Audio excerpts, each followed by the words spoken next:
We are back with another D.Gray Man video, and today we are talking about who could possibly be the heart of Innocence. But before we get into that, I just want to thank everybody who has subscribed to the channel, as before this video went live, I had officially had the same number of subscribers as videos created for the first time in this channel's lifespan, besides having, well, 0 videos. And I know that means a lot to me considering how infrequently I post and how bad I am at editing. So once again, I thank everybody who has subscribed. If you're watching this and you hadn't subscribed yet, no pressure. I'm perfectly fine if you don't. This is more so for like a fun vindication for me of being able to discuss D.Gray Man, my favorite anime series / manga series. So yeah, once again, I just wanted to say thank you for that, and I didn't want to hold too much time. So we're moving forward, and this is a very exciting conversation because it's honestly the biggest mystery remaining in D.Gray Man. Obviously, there are a lot of mysteries regarding Mana and I guess Nea too, but I was more referring to Mana, Alan's Mana versus Monde Campbell. Nonetheless, the heart is definitely one of the biggest mysteries, as the heart of Innocence is the key to Innocence. If the heart is destroyed, all other Innocence cease to work, and essentially it's game over for the Exorcist and the Order. We don't really have many clues in regards to who the heart actually is. There's been a few things that might lead to one character versus another, but we generally have not been given, by this point in the story, any direct proof of one character over the other. So today I am going through all the characters who I believe could qualify as the potential heart based on what we've seen in the story and why that would make sense. Also, I'll give you my opinion on who I think the heart is, or at least like the top few characters. Obviously, I'm not going through every single Exorcist. I think some don't make the cut, such as like Chowsy, because we do have to factor in that if Apocryphus was active roughly 35 years ago, most people who are eligible would have to be old enough, or at least the Innocence itself would have to have a previous accommodator for itself. One other thing that I feel like is very important to note before getting into any character in particular is I know there are theories going around that potentially the heart is not created yet and it will choose a host at a later date. If that's the case, I still think it will probably be one of these characters, so I don't think that will be a problem. Okay, with that said, let's move into some of the characters. And of course, when talking about any character, the first one will realistically have to be the main character. We have seen this trope time and time again, where the main character is obviously the chosen one. I personally do not believe it's Alan, and I don't really want to go into crazy detail here because I think this will be a concept for another video in the future. So the big thing I'll say that disproves Alan is the fact that in the most recent chapters, we have seen Apocryphus attack Alan with his innocence, well, the innocence that will become his future innocence.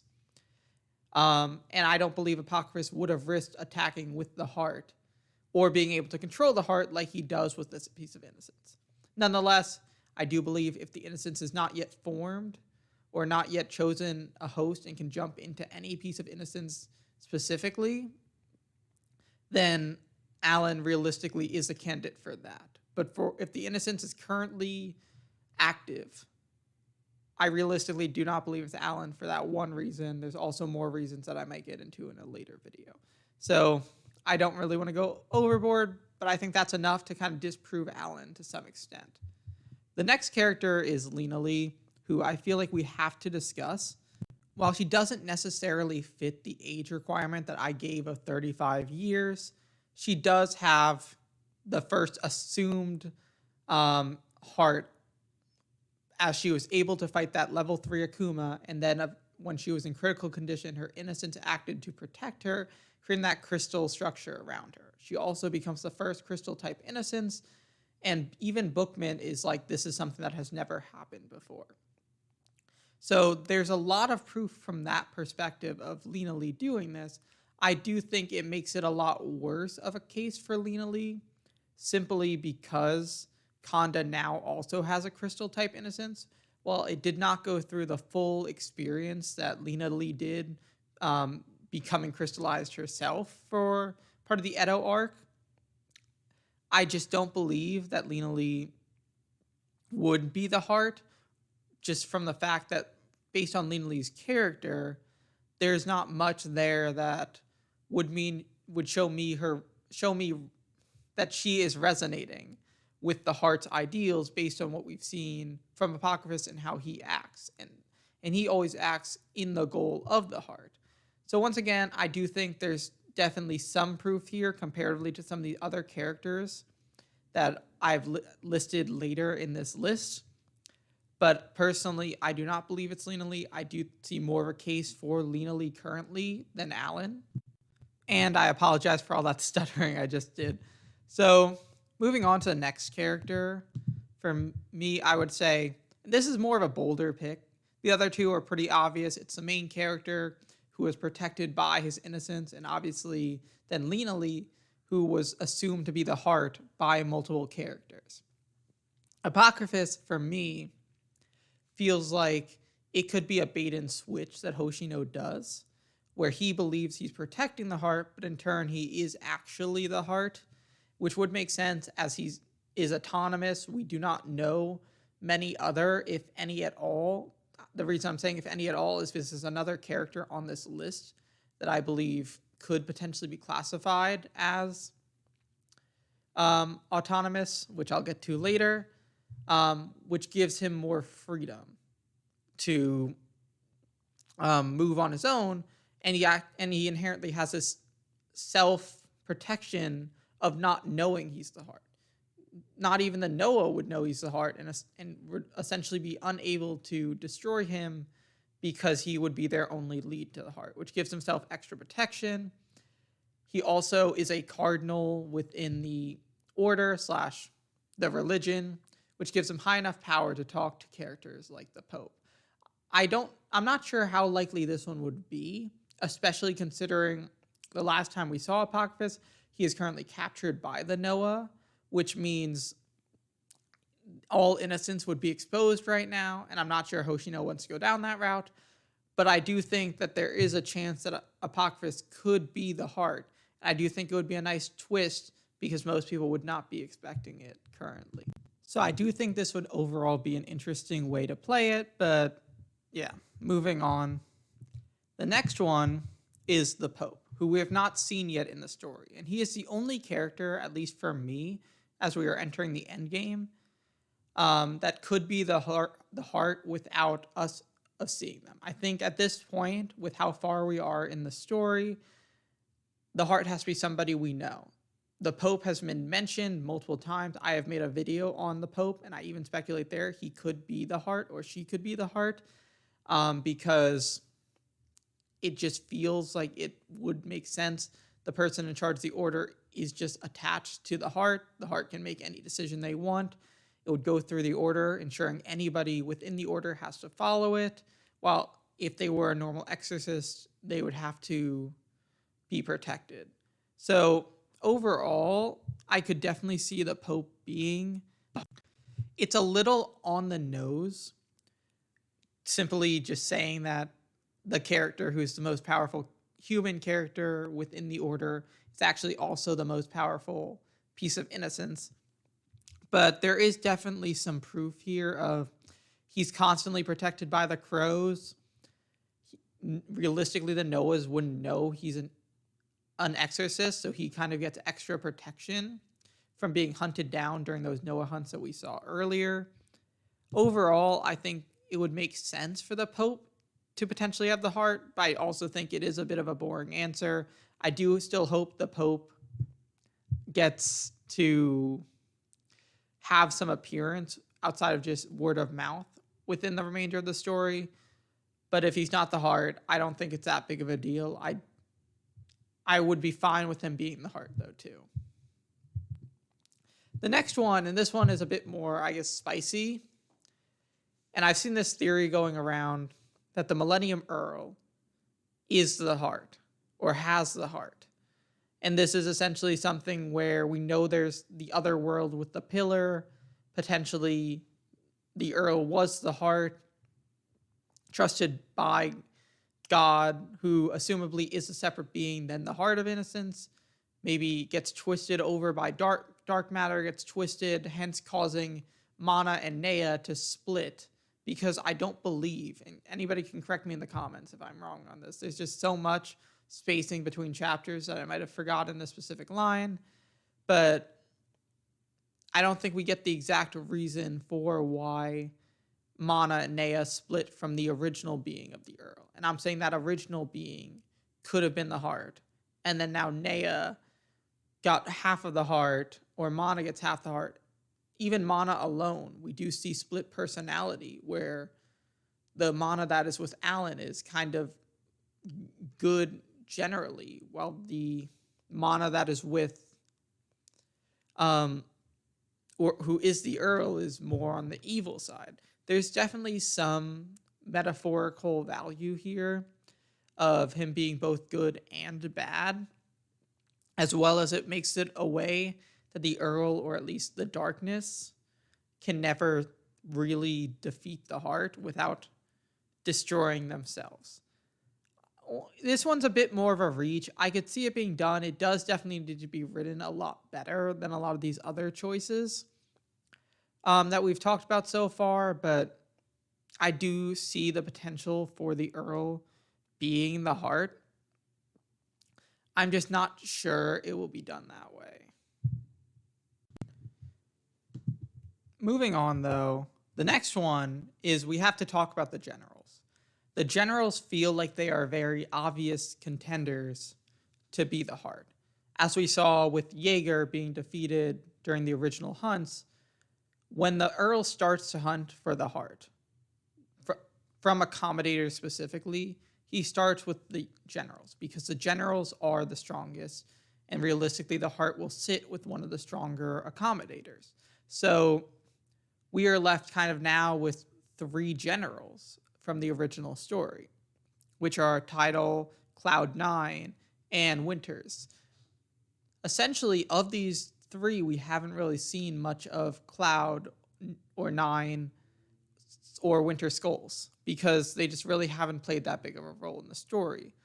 But honestly, the thing that makes Cloud9 very interesting of a potential heart is the fact that her innocence, Lao Schumann, or the monkey, I might be butchering the name of the monkey, is a parasite type innocence, but it's a sentient innocence. It's sentient. Similar to Apocryphus, which is what I was referring to during the Apocryphus section. Cloud9 clearly have this monkey be the heart of Innocence, and it could even talk to her. There could be more of a direct line. While the Innocence may protect Alan, this one could potentially, to the side, ensure that things go smoothly. It can also protect itself by attacking, even if Cloud9 does get defeated or taken out at a later date. We really don't know. It even allows for a potential opportunity that the heart could have its own unique form when it's put into real danger, switching not any of Lao Schumann's, the monkey's destructive forms, but a unique one that's like Heart of Innocence origin or whatever we want for a fight scene like that. I do think it's very interesting about her type of innocence and how it's called a parasite type, despite not technically being a part of her body. It kind of falls outside of the realm of either of the other types of innocence. It's not a crystal. It's obviously not an equipment type innocence, being sentient and alive, or alive in parentheses. And it's classified as parasite, but doesn't really follow the normal route of parasite like Crowley or Allen or Suman. So I do definitely think out of the generals that we really haven't seen, Claude definitely seems the most suspect.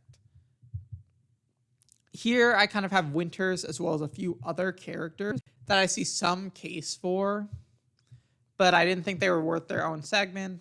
Big thing for Miranda is how powerful her innocence is, the ability to kind of manipulate time to some extent. It is temporary, It's also a defensive type of ability, and people speculate the heart could have a defensive ability, as its most important facet is to protect itself. Khanda is another crystal type Innocence. He's also one of the main characters of the story. Honestly, I don't think it's Khanda, but because he has a crystal type Innocence, the only one besides Lena Lee. If we're putting Lena Lee here, obviously Lena Lee has a far more interesting story attached to potentially being the heart. But I do think you have to put him there out of respect. And then, similar, like I mentioned, you have to put the generals. You have to put Winter here. He has even less story, and he's not even this unique kind of monkey sentient Innocence situation. So I don't think he needs his own section. I didn't put Cross on this list at all because Cross obviously works with Nea. He also is up to this point because we really haven't seen what happened to him yet, which feels crazy to me with how long that's been. But the fact that he was attacked by Apocryphus kind of proves that he is not the heart either. So these are just kind of the three characters of the list that aren't on here that I think has some potential. I don't think like Chowsy is going to be it. I don't think it's going to be Crowley. But yeah, I did definitely feel like some of these characters at least deserved some conversation. So nonetheless, we're moving forward to Tidal. And hot take right now, but honestly, I would not be shocked if Tidal is the heart. He is the general outside of Cross, even more so than Cross, arguably, that we've seen the most of. He fought multiple battles with the main character. He's also still currently part of the plot, which some people tend to forget because of how much time has passed. Him and Khanda just recently uncovered that Alan's mana, is not in his coffin. He also learned about Apocryphus. It's a clear way of potentially staying close to Alan, who was prophesized as the destroyer of time, hence the destroyer of the Millennium Earl. I could definitely see him being here to ensure multiple factors. He's a general. Maker of Eden is another really powerful Innocence comparatively to a lot of the other ones in what it can do. And it also, we see Tidal make that deal with Khanda recently to ensure Khanda becomes a general. And while that might be nothing, it would be interesting from a perspective of him being the heart to ensure that Khanda, who is one of the strongest exorcists around, he actually defeated one of the Noah, and is probably even stronger now that he's a crystal type, to stay in the order and become a general. So there's not anything particular proving that Tidal is the heart, but if we line up some of the other factors similar to Claude 9, there's definitely some avenues for him to be it, and I definitely think Hoshino could write it in a way that the reveal wouldn't be so out of left field for Tidal as much as it would be for maybe another character, and would still have some impact because of how much we have seen Tidal in the story. So right now, honestly, out of characters, I do think Tidal would probably be the second best character for a currently existing heart, as he is also old enough to hit the threshold of the 35 years to be active, even if that would mean that he would start young. So I think I only have one character left. And for me, this one feels very on the nose in a way that it would be set up very well, but they hadn't been in the story for a long time. And the option is Hevlaska. And the strong reasons for Hevlaska being the heart is, first off, she is always in the branch, which means she is always protected by multiple exorcists. She is the store for all shards of innocence that aren't being used. And you could argue right there that while they're being stored, that is when the helix energy of an unowned piece of innocence, potentially following an exorcist passing away, passing that helix energy onto the heart, which is in Hevlaska. We also know Helvaska is over 100 years old, which means that she would definitely follow into that 35-year age setup. And there is a lot there where she even sets up the prophecies maybe as a way of the heart orchestrating what they want each exorcist to kind of accomplish, rather than it being an actual prophecy and more being like a hidden command. I do think there's a lot of avenues for it to be this way. She's also very large and could be an interesting character from a fighting perspective, which we just won't see in the story for if she's not the heart, because I doubt that she is going to play a big role if she's not. She's even an exorcist, and we've seen pretty much every other exorcist be forced to fight, except for her. And I think that is kind of weird. You could argue it's because she's a storage for Innocence, and they need just her to be that role. But I definitely think of the characters that we've seen, she definitely fits the bill the most. Where if it was revealed like 5 chapters from now who the heart is, and it's Helvaska, I think there's enough early in the story, which is pretty much all we see her for, outside of when Alan gets over 100% synchronization, to get her to be the heart without making it feel like it came out of nowhere. Anyways, this is my whole list. I do think Helvaska right now would be my top choice for an active heart. Like I said, if the heart might be something that doesn't actually exist until later in the story, then it's going to be none of these characters, and it's just going to be Alan or the Earl. But I want to know what you guys think. Do you think I'm too out of left field with some of these choices? Do you just think it's the obvious ones like Alan or Lena Lee? And if you stayed the whole time, thank you. I appreciate it. Have a good night. Bye. Also, I hope to post more consistently. I appreciate all you guys understanding my really bad release schedules.